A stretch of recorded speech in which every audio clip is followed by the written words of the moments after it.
Hello and welcome back to my YouTube channel. Hope you are all doing well. तो आज हम यहाँ पर मिक्स क्वेश्चंस को डिस्कस करेंगे। अब ये मिक्स क्वेश्चंस किस तरह से रहेंगे वो आपको आगे चल करके वीडियो में पता चल जाएगा। अब देखो, ये वो क्वेश्चंस होते हैं जो आपके एग्जाम्स में बहुत बार बनते हैं और बहुत सारे स्टूडेंट्स इन क्वेश्चंस को लाइटली लेते हैं और बाद में यही वो क्वेश्चंस होते हैं जो आपकी सिलेक्शन को पीछे करते हैं। तो देखो, इस बार हम वो सब गलतियां नहीं करेंगे जो हमने पहले की हैं। इस बार हमको सब कुछ पढ़ना है और अपनी सिलेक्शन पक्की करवानी है। बाकी अगर आपका कोई भाई, बहन, दोस्त या रिलेटिव हो, अगर वो एग्जाम्स की तैयारी कर रहा हो तो उसके पास भी हमारी वीडियो को शेयर कर दो, ताकि जो बच्चे अब सुस्त पड़ गए हैं तो वो अब जल्द से जल्द जो है तो पढ़ाई को स्टार्ट कर सकें। तो चलिए फिर बिना किसी टाइम वेस्ट के वीडियो को शुरू करते हैं। सो क्वेश्चन नंबर 1 है हमारा, Boko Haram in context to Nigeria is. तो नाइजीरिया के संबंध में बोको हराम यहाँ पर क्या है?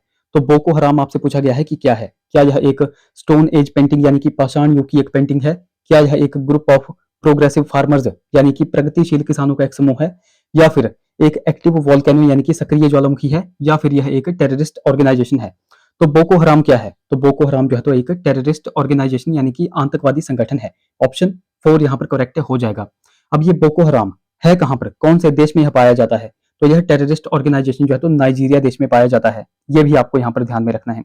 अच्छा, आप सभी को पता है कि दुनिया में बहुत सारे जो है तो टेररिस्ट ऑर्गेनाइजेशन या फिर टेररिस्ट ग्रुप हम कह सकते हैं वो हैं। जैसे कि हम बात करते हैं हमास की। तो हमास जो है तो यह एक टेररिस्ट ग्रुप है और ये कहाँ पर है? तो यह है गाजा के पैलेस्टीन में। ये आपको ध्यान में रखना है। और अभी हाल फिलहाल आप सभी को पता होना चाहिए कि यह ग्रुप जो है तो पीओके यानी कि पाकिस्तान ऑक्यूपाइड कश्मीर के रावलकोट में आकर के पाकिस्तान के जैश ए मोहम्मद टेररिस्ट ग्रुप के साथ मीटिंग कर रहा था। खैर, इंटरेस्टिंगली इंडिया ने अभी तक जो है तो हमास को टेररिस्ट ग्रुप घोषित नहीं किया है। वो भी आपको यहाँ पर ध्यान में रखना है। हमास के अलावा कुछ और भी बात करें, जैसे कि लिट्टे। लिट्टे आप सभी ने सुना होगा। इसकी फुल फॉर्म आपसे पूछी जाती है। तो इसकी फुल फॉर्म है लिबरेशन टाइगर्स ऑफ तमिल इलम। यह भी एक टेररिस्ट ऑर्गेनाइजेशन था। तो ये कहाँ पर एक टेररिस्ट ऑर्गेनाइजेशन था? तो ये था श्रीलंका में। कहाँ पर था? श्रीलंका में। ये आपको यहाँ पर ध्यान में रखना है। अब लिट्टे से देखो बहुत सारे क्वेश्चंस एग्जाम में पूछे गए हैं जो कि आपको ध्यान में रखना है। जैसे कि लिट्टे की स्थापना कब की गई थी? तो लिट्टे स्थापित हुआ था 1976 में। और इसकी स्थापना किसने की थी? तो इसकी स्थापना की थी प्रभाकरन ने। किसने की थी? प्रभाकरन। आपको ध्यान में रखना है। ये क्वेश्चन बहुत बार एग्जाम में बनता है कि किसने इसकी स्थापना की थी। प्रभाकरन ने इसकी स्थापना की थी। और यह जो है तो टेररिस्ट ऑर्गेनाइजेशन कहाँ की थी? तो ये थी श्रीलंका की। बाद में चल करके जो है तो श्रीलंका की गवर्नमेंट और लिट्टे के बीच में जो है तो सिविल वॉर बहुत लंबे समय तक चली थी। और ये सिविल वॉर कब से कब तक चली थी? तो ये चली थी 1983 से लेकर के 2009 तक। यह जो है तो सिविल वॉर चली थी। किन किन के बीच में चली थी? श्रीलंका की गवर्नमेंट और लिट्टे के बीच में चली थी। फाइनली जाकर के 2009 में जो है तो लिट्टे को गवर्नमेंट के द्वारा जो है तो डिफीट किया गया था। तो ये कुछ एक क्वेश्चंस होते हैं जो कि बहुत बार एग्जाम्स में बन जाते हैं, जो कि आपको ध्यान में रखने हैं। अच्छा, नाइजीरिया की यहाँ पे बात आई थी। तो नाइजीरिया की कैपिटल क्या है वो भी आपको पता होना चाहिए। तो नाइजीरिया की कैपिटल है अबूजा। क्या कैपिटल है? तो वो है अबूजा। ये बहुत बार एग्जाम में बना हुआ है। अच्छा, एक क्वेश्चन मैं आपको यहाँ पर बताता हूँ। एक क्वेश्चन आपसे पूछा जाता है कि किस कंट्री को पाम ऑयल कंट्री कहा जाता है? किस कंट्री को जो है तो पाम ऑयल कंट्री कहा जाता है? तो वह किसे कहा जाता है? तो वो कहा जाता है इंडोनेशिया को। किसे कहा जाता है? इंडोनेशिया को। बट देखो, कई बार अगर ऑप्शन में इंडोनेशिया नहीं होगा और वहां पर जो है तो नाइजीरिया लिखा होगा, तो नाइजीरिया आपने यहाँ पर राइट ऑप्शन टिक कर देना है। क्योंकि पाम ऑयल कंट्री जो है तो इंडोनेशिया की तरह जो है तो नाइजीरिया को भी बोला जाता है। ये भी आपने यहाँ पर ध्यान में रखना है। सो इस क्वेश्चन का राइट ऑप्शन क्या हो गया? बोको हराम कहाँ पर है और क्या है? यह एक आतंकवादी संगठन है और कहाँ पर यह है? नाइजीरिया में है। ऑप्शन 4 यहाँ पर करेक्ट हो जाएगा। अगले क्वेश्चन की बात करें। सो हमारा क्वेश्चन नंबर 2 है, which of the following books is the autobiography of former US president bill Clinton. तो निम्नलिखित पुस्तकों में से कौन सी पूर्व अमेरिकी राष्ट्रपति बिल क्लिंटन की आत्मकथा है? तो बिल क्लिंटन की आत्मकथा कौन सी हो जाएगी? माई कंट्री माई लाइफ हो जाएगी, long walk to freedom, becoming, या फिर माई लाइफ? तो देखो, ये जो पूर्व अमेरिकी राष्ट्रपति बिल क्लिंटन थे, इनकी आत्मकथा का नाम है माई लाइफ। ऑप्शन डी यहाँ पर करेक्ट हो जाएगा। अच्छा, यहाँ पर कुछ और भी पुस्तकें दी गई है जो कि आपको पता होनी चाहिए। जैसे कि ऑप्शन ए में है माई कंट्री माई लाइफ। यह किन की जो है तो पुस्तक है? यह पुस्तक किन्होंने लिखी है? तो ये लिखी है लाल कृष्ण अडवाणी ने। किन्होंने लिखी है? लाल कृष्ण अडवाणी ने। उसी तरह ऑप्शन बी में है लॉन्ग वॉक टू फ्रीडम। यह पुस्तक किनके द्वारा लिखी गई है? तो ये लिखी है नेल्सन मंडेला ने। किन्होंने लिखी है? नेल्सन मंडेला ने। और ऑप्शन सी में है बिकमिंग। बिकमिंग पुस्तक किसकी है? तो ये भी इंपॉर्टेंट पुस्तक है जो कि मिशेल ओबामा ने लिखी है। जो ओबामा थे यूएस के पूर्व राष्ट्रपति, उनकी पत्नी का नाम है मिशेल ओबामा। तो उनके द्वारा लिखी गई पुस्तक कौन सी है, तो वो है बिकमिंग। तो ये तीनों की तीनों पुस्तकें आपको पता चल गई, और साथ ही आपको पूर्व अमेरिकी राष्ट्रपति बिल क्लिंटन की आत्मकथा भी पता चल गई, जो कि क्या है, तो वो है माई लाइफ। ऑप्शन डी यहाँ पर करेक्ट हो जाएगा। कुछ और की भी अगर बात करें, कुछ और पुस्तकें हैं जैसे कि the God of small things, यह किनके द्वारा लिखी गई है, तो ये जो है तो अरुंधति रॉय के द्वारा जो है तो लिखी गई है। कुछ और पुस्तकें मैंने यहाँ पर लिखी हैं जैसे कि किरण देसाई की एक पुस्तक आपको ध्यान में रखनी है, द इनहेरिटेंस ऑफ लॉस। यह किसकी पुस्तक है, तो यह है किरण देसाई की। उसी तरह मैटर्स ऑफ डिस्क्रिएशन, यह किसकी पुस्तक है, तो यह है आई के गुजराल की। ये क्वेश्चन देखो बहुत बार एग्जाम में बने हुए हैं, इसलिए मैं आपको यहाँ पर बता रहा हूँ, ये क्वेश्चन बहुत बार एग्जाम में पूछे गए हैं। उसी तरह चेंजिंग इंडिया, यह डॉक्टर मनमोहन सिंह की पुस्तक है और ये एग्जाम में क्वेश्चन पूछा जाएगा। उसी तरह इन परसूट ऑफ जस्टिस है, ये किसकी पुस्तक है, तो ये है राजेंद्र सच्चर की। उसी तरह विंग्स ऑफ फायर, ये एपीजे अब्दुल कलाम की है। माई टाइम्स, यह किसकी है, तो यह है जेबी कृपलानी की। तो ये कुछ एक पुस्तकें हैं जो कि आपको ध्यान में रखनी है, बहुत बार एग्जाम्स में बनी हुई हैं। अगले क्वेश्चन की बात करें तो नेक्स्ट हमारा क्वेश्चन है, who among the following is the first Indian to receive an Oscar award. तो निम्नलिखित में से कौन ऑस्कर पुरस्कार जीतने वाले पहले भारतीय थे। तो पहले भारतीय आपसे यहाँ पर पूछा गया है, क्या वह भानु अथैया थे, सत्यजीत रे थे, ए आर रहमान थे, या फिर रेसुल पुकुट्टी थे। तो देखो इन चारों के चारों को जो है तो ऑस्कर अवार्ड यहाँ पर मिल चुका है, बट आपसे यहाँ पर क्वेश्चन पूछा गया है कि ऑस्कर पुरस्कार पाने वाले पहले भारतीय कौन थे। तो पहले कौन थे, तो वो थे भानु अथैया। ऑप्शन ए यहाँ पर करेक्ट हो जाएगा। अब भानु अथैया की यहाँ पे बात की जाती है, तो रिचर्ड एटनबरो की फिल्म गांधी के लिए भानु अथैया को वर्ष 1983 में जो है तो बेस्ट कॉस्ट्यूम डिजाइन का पुरस्कार यहाँ पर मिला था। तो 2-3 पॉइंट्स यहाँ पर बनते हैं, जैसे कि सबसे पहले जो है तो भारतीय कौन थे जिनको ऑस्कर अवार्ड मिला था, तो वो थे भानु अथैया। कब उनको यह अवार्ड मिला था, तो ये मिला था 1983 में। किस मूवी के लिए उनको यह अवार्ड मिला था, तो फिल्म गांधी के लिए उनको अवार्ड मिला था। और किस श्रेणी में उनको अवार्ड मिला था, तो बेस्ट कॉस्ट्यूम डिजाइन के लिए उनको जो है तो यह अवार्ड मिला था। अच्छा, ये जो फिल्म गांधी थी, इसके डायरेक्टर और प्रोड्यूसर कौन थे, तो वो थे रिचर्ड एटनबरो। ये भी आपको ध्यान में रखना है, ये वाला क्वेश्चन भी बहुत बार एग्जाम में बना है कि फिल्म गांधी के डायरेक्टर और प्रोड्यूसर कौन थे, तो वो थे रिचर्ड एटनबरो। और एक क्वेश्चन यहाँ पर बना है कि फिल्म गांधी में गांधी जी की भूमिका किन्होंने निभाई थी, तो वो निभाई थी बेन किंग्सले ने। किन्होंने निभाई थी, बेन किंग्सले ने। ये वाला क्वेश्चन भी बहुत बार एग्जाम में बना हुआ है।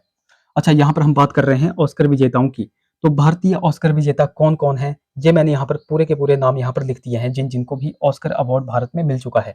जैसे कि आपको पता चल गया भानु अथैया को जो है तो 1983 में ऑस्कर अवार्ड मिला था।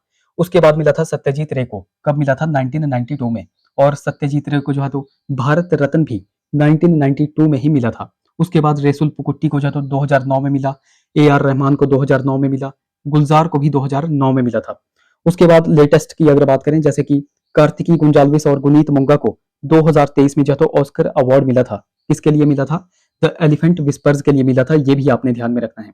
बाकी ये वाला तो आप सभी को पता होगा, एम किरवानी और चंद्रबोस को नाटू नाटू सॉन्ग के लिए, ट्रिपल आर जो मूवी थी उसके लिए अवार्ड मिला था, ऑस्कर अवार्ड 2023 में। ये वाला आप सभी को पता होगा। तो ये कुछ एक अवार्ड्स हैं जो कि भारतीयों को मिले हुए हैं, जो कि आपको बिल्कुल ध्यान रखने हैं। बाकी देखो, अभी तक अगर आपने हमको टेलीग्राम और इंस्टाग्राम पे फॉलो नहीं किया है तो वहां पर जाकर फॉलो कर लें। बाकी अगर आपको वीडियो अच्छी लग रही है तो जरूर से वीडियो को लाइक और चैनल को सब्सक्राइब जरूर करें। अगले क्वेश्चन की बात करें, सो क्वेश्चन है हमारा, निम्नलिखित में से कौन भारत के सर्वोच्च नागरिक सम्मान भारत रत्न से सम्मानित होने वाले या होने वाली पहली गायक या पहली गायिका हैं, तो वह कौन थे। Who among the following is the first singer to be awarded India's highest civilian honour Bharat Ratna. तो कौन से ऐसे सिंगर हैं जिनको भारत रत्न पहली बार मिला था, तो वह कौन है, तो वह है सुब्बुलक्ष्मी। ऑप्शन सी यहाँ पर करेक्ट हो जाएगा। एम एस सुब्बुलक्ष्मी कौन थी, तो वह पहली भारतीय थी, पहली भारतीय सिंगर थी जिनको भारत रत्न यहाँ पर दिया गया था, वो आपको यहाँ पर ध्यान में रखना है। अब सुब्बुलक्ष्मी की यहाँ पे बात आई है, तो सुब्बुलक्ष्मी के बारे में कुछ इंपॉर्टेंट फैक्ट मैंने यहाँ पर आपको लिखे हैं। जैसे कि सुब्बुलक्ष्मी ने वर्ष 1966 में संयुक्त राष्ट्र महासभा यानी कि यूएन जनरल असेंबली में पहली बार भारतीय प्रचारक के रूप में प्रदर्शन किया था। और ये वाला क्वेश्चन बहुत बार एग्जाम में बनता है कि सुब्बुलक्ष्मी ने कब जो है तो यूएन जनरल असेंबली में पहली बार जो है तो भारतीय प्रचारक के रूप में प्रदर्शन किया था, 1966 में किया था। ये डेट आपको ध्यान में रखनी है, ये क्वेश्चन बहुत बार एग्जाम में बनता है। अब सुब्बुलक्ष्मी इंपॉर्टेंट क्यों है, इनको कब जो है तो पद्मश्री मिला, कब जो है तो इनको रमन मैग्सेसे मिला, कब इनको पद्म विभूषण और कब इनको भारत रत्न मिला। ये क्वेश्चन देखो बहुत ही ज्यादा इंपॉर्टेंट है, जो कि आपको पता होने चाहिए। तो ये सारे के सारे पॉइंट्स मैंने आप यहाँ पर लिख दिए हैं। जैसे कि इनको पद्मश्री 1954 में मिला था। उसके बाद बात करें, संगीत नाटक अकेडमी का अवार्ड इनको कब मिला था, 1956 में। संगीत कला निधि पुरस्कार इनको 1966 में मिला। मोस्ट इंपॉर्टेंट, रमन मैग्सेसे तो सुब्बुलक्ष्मी को रमन मैग्सेसे अवार्ड जो है तो 1974 में मिला था। उसके बाद पद्म विभूषण इनको 1975 और भारत रत्न 1998 में मिला था। भारत रत्न तो बहुत ही ज़्यादा इंपॉर्टेंट है, जो कि आपको ध्यान में रखना है कि सुब्बुलक्ष्मी को कब जो है तो भारत रत्न दिया गया था, 1998 में दिया गया था। ये वाले क्वेश्चन इंपॉर्टेंट है। और आपको ध्यान में रखना है कि इनकी शैली जो है तो भारतीय शास्त्रीय संगीत की है, और एम.एस. सुब्बुलक्ष्मी कर्नाटक परंपरा में एक सुप्रसिद्ध गायिका थी, ये भी आपको ध्यान में रखना है। तो ये कुछ एक क्वेश्चंस हैं जो कि आपको पता होने चाहिए। अगले क्वेश्चन की बात करें तो यहाँ पर हमारा क्वेश्चन है, the 10-day festival of Bastar Dussehra is related to which state of India. तो बस्तर दशहरा का 10 दिवसीय उत्सव भारत के किस राज्य से संबंधित है? पहले तो आपको यही ध्यान में रखना है, ये जो बस्तर दशहरा है यह 10 दिन का उत्सव होता है, और ये भारत के किस राज्य में होता है? तो ये होता है छत्तीसगढ़ राज्य में। ऑप्शन ए यहाँ पर करेक्ट हो जाएगा। मोस्ट इंपॉर्टेंट क्वेश्चन है, क्यों इंपॉर्टेंट है वो भी आपको आगे चल करके पता चलेगा। अब देखो, यहाँ पर बात की गई थी बस्तर दशहरे की। अब दशहरे के संबंध में लोग सोचते हैं कि यहाँ पर जो है तो रावण को जलाया जाएगा, रावण का दहन किया जाएगा, बट देखो इस दशहरे में रावण का दहन नहीं किया जाता। तो यहाँ पर क्या किया जाता है? तो बस्तर के दशहरे का संबंध जो है तो महिषासुर का वध करने के कारण देवी दुर्गा से यहाँ पर संबंधित है। इस दशहरे की अवधि जो है तो बहुत बार एग्जाम में बनती है। तो इस दशहरे की अवधि कितनी है? तो वह है 75 दिन। ये आपको यहाँ पर ध्यान में रखना है। और 75 दिन होने के कारण यह दुनिया का सबसे लंबा त्योहार है। तो बहुत बार आपसे क्वेश्चन पूछा जाता है कि दुनिया का सबसे लंबा त्योहार कौन सा है? तो वह है बस्तर दशहरा, जो कि कहाँ पर लगता है? इंडिया के छत्तीसगढ़ में लगता है। ये आपको यहाँ पर ध्यान में रखना है। यह दशहरा जो है तो श्रावण अमावस्या से शुरू होकर अश्विन शुक्ल त्रयोदशी पर जो है तो समाप्त होता है। अब छत्तीसगढ़ की अगर बात करें तो छत्तीसगढ़ के कुछ और भी उत्सव हैं, जैसे कि पोला हो गया, देवारी हो गया। देवारी को जो है तो दीपावली कहा जाता है। बस्तर दशहरा हमने पढ़ दिया। मड़ई महोत्सव हो गया। हरेली महोत्सव बहुत बार एग्जाम में बनता है, और तीजा महोत्सव भी बहुत बार एग्जाम में बनता है। तो ये छत्तीसगढ़ के कुछ अन्य महोत्सव हैं जो कि आपको यहाँ पर पता होने चाहिए। अच्छा, भारत की अगर बात करें तो भारत में कुछ और भी उत्सव, त्योहार या मेले हैं जो कि इंपॉर्टेंट है, जो मैं आपको यहाँ पर बताने जा रहा हूँ, आपने ध्यान से सुनने हैं। जैसे कि शिग्मो महोत्सव कहाँ पर लगता है, कहाँ पर मनाया जाता है? तो यह गोवा में मनाया जाता है। उसी तरह अगर बात करें चापचार कूट की, और एक बात करें थाल फवांग कूट की, तो चापचार कूट हो गया, थाल फवांग कूट हो गया, तो ये कहाँ पर मनाए जाते हैं? तो यह मिजोरम राज्य में मनाए जाते हैं। उसी तरह इंपॉर्टेंट की अगर बात करें, जैसे कि वांगला त्योहार हो गया, तो वांगला त्योहार जो है तो कहाँ पर लगता है, कहाँ पर मनाया जाता है? तो ये मनाया जाता है मेघालय में, और मेघालय में ही जो है तो नोंग क्रेम त्योहार भी मनाया जाता है। उसी तरह इंपॉर्टेंट है हॉर्नबिल। आप सभी को पता होगा हॉर्नबिल जो त्योहार जो है तो नागालैंड में मनाया जाता है। इसे त्योहारों का त्योहार कहा जाता है, और यह 1 से लेकर के 10 दिसंबर के बीच में होता है। उसी तरह बात करें पुष्कर मेले की, पुष्कर मेला कहाँ पर लगता है? तो ये लगता है राजस्थान में। अच्छा, यहाँ से मैं आपसे एक क्वेश्चन पूछता हूँ। इंपॉर्टेंट क्वेश्चन है, बहुत बार एग्जाम में बना हुआ है। अगर आपको नहीं आता सर्च करो और नीचे कमेंट्स में बताओ। सोनपुर मेला, सोनपुर मेला कहाँ पर मनाया जाता है? भारत के किस स्टेट में यह लगता है? वो आप नीचे कमेंट्स में हमको बताओगे। अगले क्वेश्चन की बात करें तो नेक्स्ट हमारा क्वेश्चन है, where is the National Dairy Research Institute, जिसको एनडीआरआई कहते हैं। तो राष्ट्रीय डेयरी अनुसंधान संस्थान जो है तो कहाँ पर है? आप सभी को पता होगा कि राष्ट्रीय डेयरी अनुसंधान संस्थान कहाँ पर है? तो वह है करनाल, हरियाणा में। ऑप्शन ए यहाँ पर करेक्ट हो जाएगा। अब ये वाला क्वेश्चन भी इंपॉर्टेंट क्यों है? क्योंकि आपको ध्यान में रखना है, ये जो राष्ट्रीय डेयरी अनुसंधान संस्थान है, जिसको एनडीआरआई कहते हैं, इसकी थोड़ी सी हिस्ट्री आपको पता होनी चाहिए। तो कई बार आपसे क्वेश्चन में पूछा जाता है कि ये जो एनडीआरआई है, इसका पहले जो है तो मुख्यालय कहाँ पर हुआ करता था? तो इसका पहले मुख्यालय हुआ करता था बेंगलोर में, और इसको कब जो है तो स्थानांतरित किया गया था? करनाल, हरियाणा में 1955 में। तो चलो थोड़ी सी हिस्ट्री हम यहाँ पर देख लेते हैं। जैसे कि राष्ट्रीय डेयरी की स्थापना कब की गई थी? 1923 में जो है तो बेंगलोर में की गई थी। और किस रूप में की गई थी? तो इसकी स्थापना जो है तो Imperial Institute of Animal Husbandry and Dairying के रूप में की गई थी। बाद में चल करके इसका नाम जो है तो इंपीरियल डेयरी इंस्टीट्यूट जो है तो 1936 में पड़ा, और बाद में चल करके इसका नाम जो है तो राष्ट्रीय डेयरी अनुसंधान संस्थान यानी कि एनडीआरआई कब पड़ा था? तो वो पड़ा था 1947 के बाद। और लास्ट में जाकर के 1955 में इसका जो हेडक्वार्टर था, इसका जो मुख्यालय था, उसको स्थानांतरित कहाँ पर किया गया था? करनाल, हरियाणा में किया गया था। कब किया गया था? 1955 में किया गया था। तो ये भी आपको यहाँ पर ध्यान में रखना है। तो कुछ एक इंपॉर्टेंट फैक्चुअल इन्फॉर्मेशन होती है जो कि आपको ध्यान में रखनी है। उसी तरह कुछ और भी क्वेश्चंस की अगर बात करें, जैसे कि एफसीआई आपसे पूछा जाता है, फूड कॉर्पोरेशन ऑफ इंडिया, इसकी स्थापना कब की गई थी? इसकी स्थापना 1965 में की गई थी, और इसका हेडक्वार्टर कहाँ पर है? तो वो है न्यू दिल्ली में। कहाँ पर है? नई दिल्ली में है। उसी तरह आपसे पूछा जाता है आईसीएआर यानी कि Indian council of agricultural research, भारतीय कृषि अनुसंधान परिषद की स्थापना कब की गई थी? तो ये आपको पूरी की पूरी डेट ध्यान में रखनी है। इसकी स्थापना जो है तो 16 जुलाई 1929 को की गई थी, और इसका भी हेडक्वार्टर कहाँ पर है? तो वो भी नई दिल्ली में है, ये भी आपको ध्यान में रखना है। अच्छा, एक क्वेश्चन है ललित कला अकेडमी। तो ललित कला अकेडमी की स्थापना कब की गई थी? तो इसकी स्थापना की गई थी 1954 में, ये भी आपको ध्यान में रखना है। ये वाले क्वेश्चन भी एग्जाम में बन जाते हैं। अच्छा, इसकी उद्घाटन जो है तो किन्होंने किया था? तो ललित कला अकेडमी का उद्घाटन उस समय के शिक्षा मंत्री मौलाना अबुल कलाम आजाद ने किया था। और ललित कला अकेडमी का हेडक्वार्टर भी कहाँ पर है? तो वो भी नई दिल्ली में ही है। ये भी आपको यहाँ पर ध्यान में रखना है। अच्छा, यहाँ से भी मैं आपसे क्वेश्चन पूछता हूँ। क्वेश्चन देखो इंपॉर्टेंट है, जो कि आपको ध्यान में रखना है। यहाँ से मैं आपसे पूछता हूँ, NATO, North Atlantic Treaty Organization, इसकी स्थापना कब की गई थी? इसका हेडक्वार्टर कहाँ पर है? और इसकी टोटल कंट्रीज मेंबर कितनी है? और लेटेस्ट में कौन सा जो है तो कंट्रीज की मेंबर बनी है, वो आप नीचे कमेंट में हमको बताओगे। अगर आपको देखो नहीं आता है, सर्च करो, गूगल पे जाओ, सर्च करो, और सर्च करने के बाद आकर के इस वीडियो के नीचे कमेंट करो। मैं आपको बहुत बार बोलता हूँ, कमेंट करने से आपका ही फायदा है। जो चीज आप कमेंट कर देते हो वो चीज आप कभी भूलते नहीं हो, तो मेक श्योर आप कमेंट जरूर करें। नेक्स्ट हमारा क्वेश्चन है हमारा, international tiger day is celebrated on. तो अंतरराष्ट्रीय बाघ दिवस कब मनाया जाता है? तो इंटरनेशनल टाइगर डे जो है तो 29 जुलाई को मनाया जाता है। ऑप्शन सी यहाँ पर करेक्ट हो जाएगा। अब यहाँ पर बाघों की बात की गई है, तो आप सभी को पता होना चाहिए कि भारत में प्रोजेक्ट टाइगर जो है तो कब शुरू किया गया था? तो वो किया गया था वर्ष 1973 में। ये क्वेश्चन बहुत बार एग्जाम में बनता है। और उस समय हमारे प्राइम मिनिस्टर कौन थे? तो वो थी इंदिरा गांधी, वो भी आपको ध्यान में रखना है। अच्छा, कुछ इंपॉर्टेंट डेज की अगर बात करें, वो मैं आपको यहाँ पर बताऊंगा। जैसे कि ऑप्शन ए में है 4 जुलाई। तो 4 जुलाई को अमेरिकी स्वतंत्रता दिवस मनाया जाता है। उसी तरह अगर बात करें इंपॉर्टेंट 11 जुलाई, 11 जुलाई को जो है तो क्या मनाया जाता है? तो उस दिन जो है तो वर्ल्ड पॉपुलेशन डे यहाँ पर मनाया जाता है। उसी तरह अगर बात करें 24 जुलाई की, तो 24 जुलाई को इनकम टैक्स डे यहाँ पर मनाया जाता है। 21 जून जो है तो इंपॉर्टेंट है, 21 जून को जो है तो इंटरनेशनल योगा डे मनाया जाता है। उसी तरह 23 जून भी इंपॉर्टेंट है, इस दिन जो है तो इंटरनेशनल ओलंपिक डे यहाँ पर मनाया जाता है।